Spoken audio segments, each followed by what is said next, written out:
Hey guys, welcome back. In this tutorial, we're going to be working our examples for the array formulas. Let's go ahead and jump over to Excel. We are now working from the Practical Application Workbook for Module 2.7, working with arrays. The examples that we're going to be taking a look at now are going to be coming from the worksheet titled Array Basics. Let's go ahead and head over there. The first concept to understand about array formulas is that there are actually two flavors of them, a single cell array formula and a multi-cell array formula. In our example here, we're going to take a look at how to write each of these. If you take a look here, we have some order details about a customer's order. We have the item that they ordered, the price of the item, and the quantity that they ordered. Now, we'd like to calculate the extended cost for each of these line items here. We could do this by writing a formula that multiplies the price times the quantity for each of the rows, or we could write a multi-cell array formula that does the same thing all at once. Let's go ahead and do that. To write a multi-cell array formula, the very first thing you have to do is select the range that you want the formula to populate. In our case, this is simply going to be the cost column. So we're going to go ahead and select the entire cost column. The next thing you have to do is go ahead and press the equal sign and then start writing your formula. Well, what we actually want to happen is we want to get the price here. So we'll select the entire price range and we want to multiply that by the quantity. So we need to select the quantity range.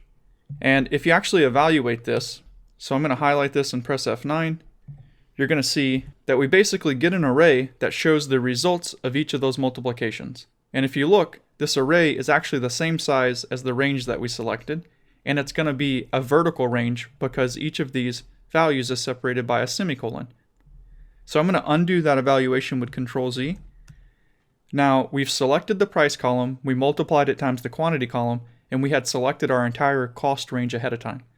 Now, if you simply do Control-Shift-Enter, you'll notice that the values of that array get written to the range that we selected here.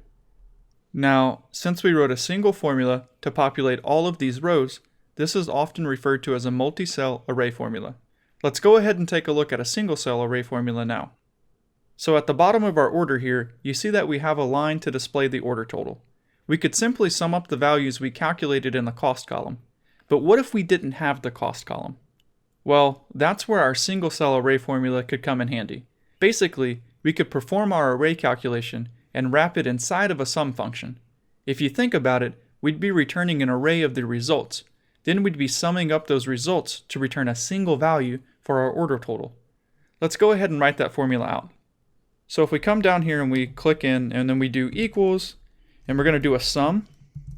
And now inside of this sum, we're actually going to do that same calculation we had. So we're going to take all of our price values and we're going to multiply them by our quantity values.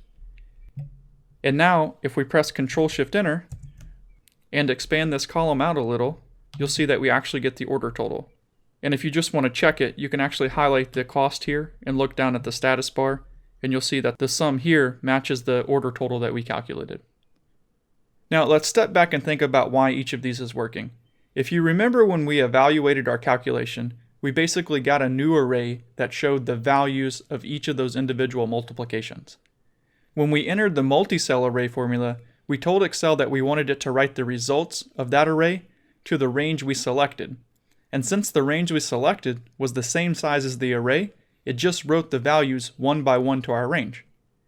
And to compare this to the single cell version, when we wrote the single cell array formula, we simply provided that array of values to the sum function to get the total of those values.